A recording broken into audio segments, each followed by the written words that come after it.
Hello, welcome to channel. सबसे पहले हम बात करते हैं हमारे आज के पीएनएल की। तो आज के दिन आप देखोगे तो मैंने पुट की पोजीशन को सेल किया जिसके अंदर मुझे लगभग 3570 रुपये का प्रॉफिट हुआ।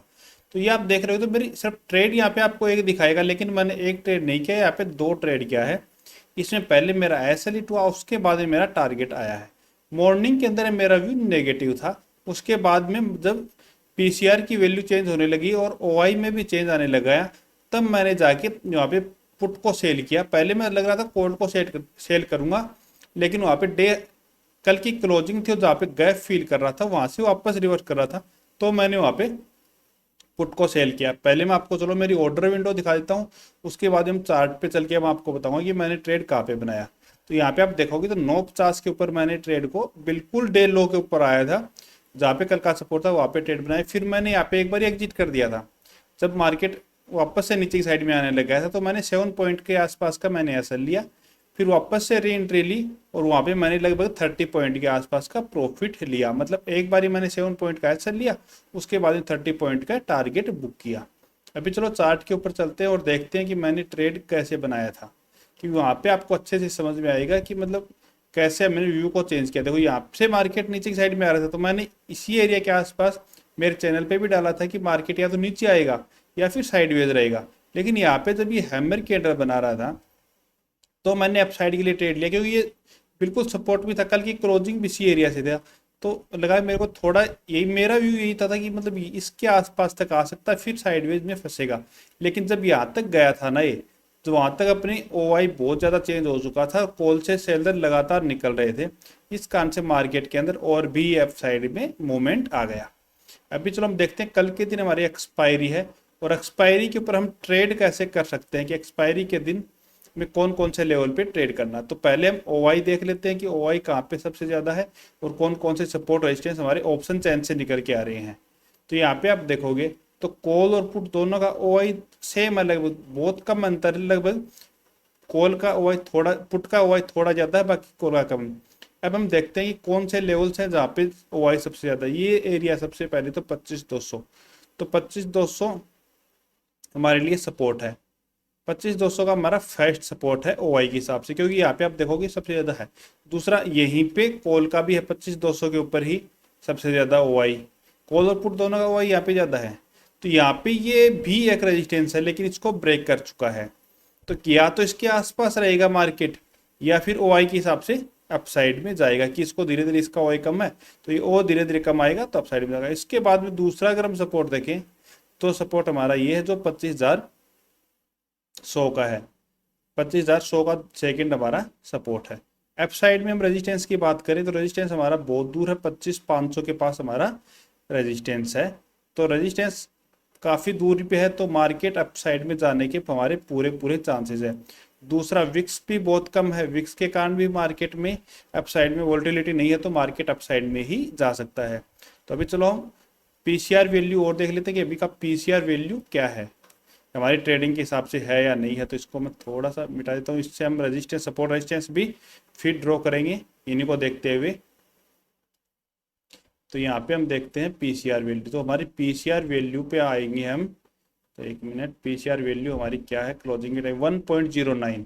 तो पीसीआर वैल्यू भी हमें क्या दिखा रही है, 1.09 की मार्केट बुलिश ही है। तो पीसीआर से भी हम बुलिश है और हमारा ओआई से भी हम बुलिश है। चलो अब चार्ट के ऊपर चलते हैं कि चार्ट हमें क्या दिखा रहा है, चार्ट में हम कितना बुलिश है।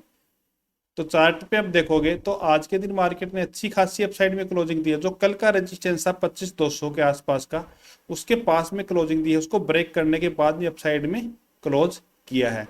तो कल एक्सपायरी है, तो कल क्या करेंगे लोग, इसको एक्सपायर करने की कोशिश करेंगे। सबसे ज्यादा वो एक 25,200 के ऊपर है, तो या तो इसको इसी एरिया में रेंज में रख करने की कोशिश करेंगे। यहाँ पे अगर 50 से 70 पॉइंट की रेंज के अंदर रह जाता है निफ्टी, तो दोनों साइड की ऑप्शन जीरो हो जाएंगे और अच्छा प्रॉफिट मिल जाएगा। दूसरा ओआई ज्यादा है पुट की साइड में, तो कॉल सेलर को नुकसान कब होगा ज्यादा, सेलर को नुकसान कब होगा ज्यादा, तब मार्केट नीचे की साइड में आएगा।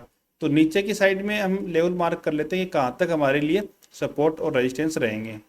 तो पहला हमारा सपोर्ट की हम बात करें तो ये हमारा जो स्विंग है, इस स्विंग को हम सपोर्ट की तरह देखेंगे। तो इसको चलो हम लाइन ड्रॉ यहाँ पे कर लेते हैं इसका।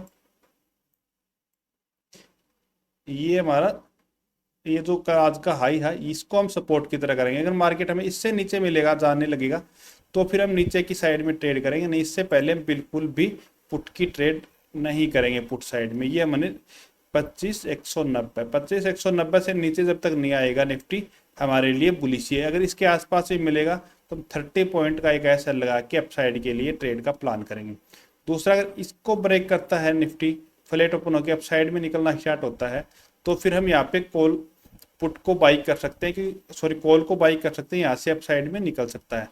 या फिर इसी रेंज के अंदर ओपन होता है तो 25,200 का ऑयल सबसे ज़्यादा, तो हम यहाँ पे स्ट्रेडल या स्ट्रेंगल की भी ट्रेड बना सकते हैं। दूसरा, अपसाइड में जाना स्टार्ट होता था, हमारे पास रेजिस्टेंस कौन सा है, थोड़ा हम बड़ा टाइम फ्रेम करके देखते हैं 1 आवर के टाइम फ्रेम में।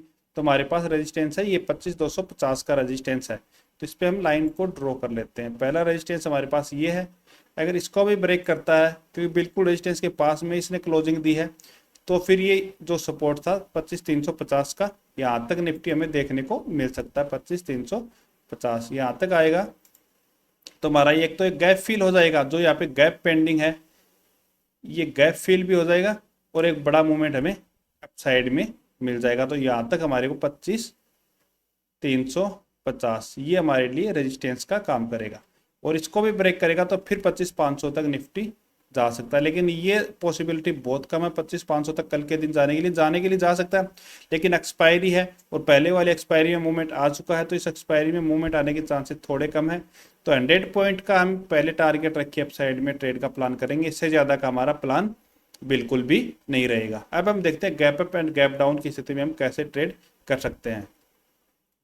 गैप अप अगर इसी एरिया में ओपन होता है तो फिर क्या होगा, यहाँ से जिन्होंने भी आज के दिन कॉल की पोजीशन को सेल किया, सॉरी पुट को सेल किया होगा, उन्हें और गैप ओपन हो गया तो अच्छा प्रॉफिट यहाँ पे मिलेगा। तो वहाँ से एक बार मार्केट नीचे की साइड में रिवर्सल ले सकता है। तो 25,350 हमारे लिए रेजिस्टेंस भी है, तो 25,350 के पास अगर हमें मिलता है गैप ओपन हो गए, तो हम वहाँ पे पुट की पोजीशन को बाई कर सकते हैं कि हमें, और आज के डे हाई तक का या फिर ये जो एरिया है यहाँ तक का भी, मतलब 100 पॉइंट का नीचे के लिए टारगेट का हम प्लान कर सकते हैं, क्योंकि यहाँ से 100 पॉइंट तक आ सकता है। दूसरा, अगर गैप डाउन ओपन हो जाता है निफ्टी इस एरिया के अंदर कहीं भी 25,150 या फिर 25,100 के आसपास, तो फिर हमें यहाँ पे पहले 1 घंटे तक वेट करना है, कोई भी ट्रेड नहीं करना है, क्योंकि हो सकता है जैसे ही गैप डाउन ओपन हुआ शार्पली अपसाइड में बाइंग आ जाए, या फिर पुट सेलर की ऐसे हिट होने लग गए तो धीरे धीरे मार्केट नीचे की साइड में भी आने लगे। तो पहले हमें 1 आवर तक का वेट करना है, उसके बाद में जो भी रेंज बना रहा है उसका ब्रेक करेगा अप साइड में या फिर डाउन साइड में, उस हिसाब से हमारा ट्रेड का प्लान रहेगा। इससे पहले जल्दबाजी में हम कोई भी ट्रेड नहीं करेंगे गैप डाउन की स्थिति में। एक्सपायरी है तो एक्सपायरी में हमें जीरो टू हीरो ट्रेड का क्या प्लान करना है वो भी हम देख लेते हैं। जीरो टू हीरो ट्रेड हमें करना है तो लगभग हमें 1:30 के बाद में ही ट्रेड का प्लान करना है, मॉर्निंग में हमारा प्लान नहीं रहेगा। और वो प्लान भी तब रहेगा फ्लैट ओपन होने के बाद में 1:30 तक लगभग 70 to 80 पॉइंट की रेंज के अंदर ही निफ्टी रहता है, और फिर उस रेंज को अप साइड में या फिर जैसे मतलब 25,250 को अप साइड में ब्रेक करता है तो फिर हम अप साइड में ट्रेड करेंगे, या फिर इस स्विंग को, ये जो स्विंग है इसको नीचे की साइड में ब्रेक करता है तो हम नीचे की साइड में ट्रेड का प्लान करेंगे। इससे पहले हम बिल्कुल भी प्लान नहीं करेंगे। मॉर्निंग में अगर हमने प्लान कर लिया और थीटा टिक के आ गया तो हमें लॉस हो जाएगा, इसलिए वेट करके 1 बजे के बाद में हमें ट्रेड मिलेगा तो हम ट्रेड का प्लान कर लेंगे, नहीं हम कल के दिन अवॉइड ही करेंगे जीरो टू हीरो ट्रेड को। अगर आपको वीडियो पसंद आए तो चैनल को सब्सक्राइब कीजिए। Okay, thank you.